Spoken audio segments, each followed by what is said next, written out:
Assalamualaikum warahmatullahi wabarakatuh. Pada pertemuan ini kita akan mereview soal-soal biologi madrasah aliyah, materi tentang materi genetik. Apa itu materi genetik? Materi genetik itu adalah DNA yang terdapat di dalam sel makhluk hidup. Pada manusia, materi genetiknya terdapat di dalam inti. DNA ini sangat panjang sekali dan dikemas, digulung seperti kawat telepon. Jadi kalau kita lihat gambar yang ini, dia digulung seperti kawat telepon. Ketika digulung seperti kawat telepon ini, maka ini dinamakan dengan kromatin. Jika kromatin memendek dan menebal, maka akan membentuk kromosom. Dan jika kromosom menduplikasi, dinamakan dengan kromatid. Jadi yang ini yang ada memiliki 4 lengan ini dinamakan kromatid. Jadi ini adalah kromatid kalau yang kromosomnya hanya 2 lengan. Baik, kita lihat tentang DNA. DNA ini adalah terdiri dari polinukleotida. Apa itu nukleotida? Jadi yang namanya nukleotida itu adalah terdiri dari asam fosfat, gula ribosa, dan basa nitrogen. Basa nitrogen itu terdiri dari 2 kelompok, yaitu yang dinamakan dengan pirimidin dan purin. Pirimidin terdiri dari sitosin dan timin, sedangkan purin terdiri dari guanin dan adenin.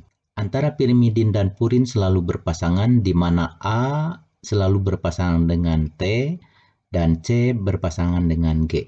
Jadi pasangannya adalah ATGC. Nah, DNA ini terdiri dari 2 helai, artinya 2 helai, 2 utas kanan dan utas kiri, disambungkan di tengahnya oleh basa nitrogen. Sehingga nanti bentuknya adalah menjadi double helix.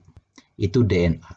Tetapi jika hanya terdiri dari 1 utas saja, jadi seperti ini gambarnya, maka ini dinamakan dengan RNA.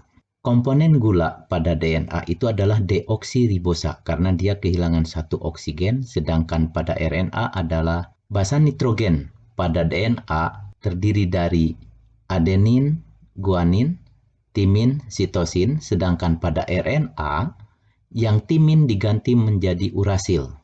Bentuknya untuk DNA itu adalah rantai panjang heliks ganda, sedangkan pada RNA adalah rantainya pendek, tunggal, dan tidak terpilin. DNA umumnya terdapat di dalam nukleus, kloroplas, atau mitokondria. Sedangkan RNA terdapat di dalam sitoplasma, kloroplas, dan mitokondria. Kadar DNA itu tetap, sedangkan kadar RNA itu adalah tidak tetap. Fungsi dari DNA itu sebagai informasi genetik dan sintesis protein, sedangkan RNA berfungsi untuk sintesis protein. Baik, kita masuk ke dalam soal sekarang.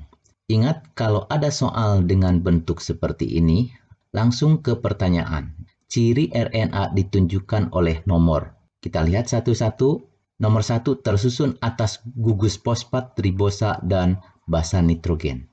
Purinnya Ag dan pirimidinnya Uc. Berarti nomor 1 ini adalah benar. Kemudian kita lihat berikutnya, ditemukan di dalam inti sel, yang ada di dalam inti sel itu adalah DNA, ditemukan di dalam sitoplasma, merupakan rantai polinukleotida tunggal. Jadi 1, 3, 4. Jawabannya yang benar adalah yang C. Perhatikan nomor 2. Senyawa kimia penyusun nukleotida dari DNA ditunjukkan oleh. Ingat, yang namanya nukleotida dari DNA itu adalah harus tersusun atas asam fosfat, gula pentosa, dan basa nitrogen. Jadi gula pentosa ini sebetulnya sama dengan gula ribosa. Sehingga jawaban yang tepat untuk soal nomor 2 ini adalah 2, 3, 4. Lanjut ke nomor 3 tentang sintesis protein. Jadi sintesis protein itu ada 2 tahap. Pertama adalah tahap transkripsi dan tahap kedua adalah translasi. Transkripsi adalah proses pembentukan RNAD dari DNA. Jadi dari DNA ini akan mencetak, membentuk RNAD yang asalnya 2 helai menjadi 1 helai.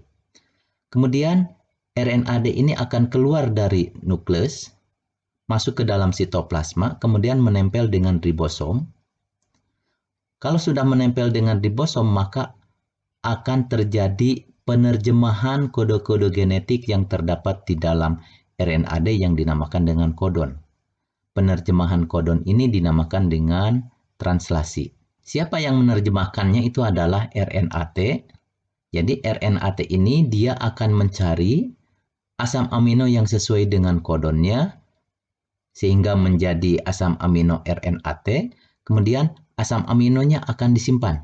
Jadi asam amino itu adalah bagian terkecil dari protein. Jadi akan disimpan di sini satu asam amino.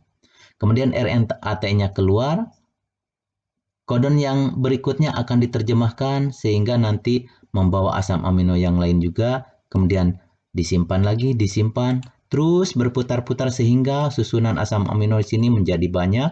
Kalau susunan asam amino yang jadi banyak ini dinamakan dengan polipeptida atau protein.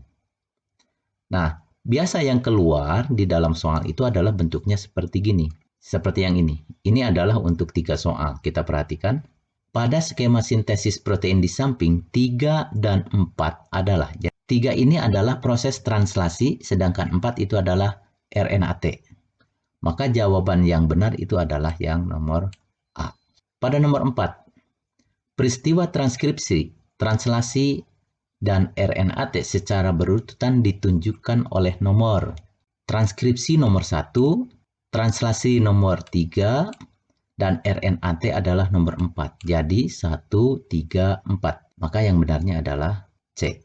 Sedangkan yang nomor 5, peristiwa yang terjadi pada nomor 1 adalah, ingat tadi, ini adalah transkripsi. Yang benar adalah pencetakan RNAD dari DNA. Maka jawaban yang benarnya adalah yang C.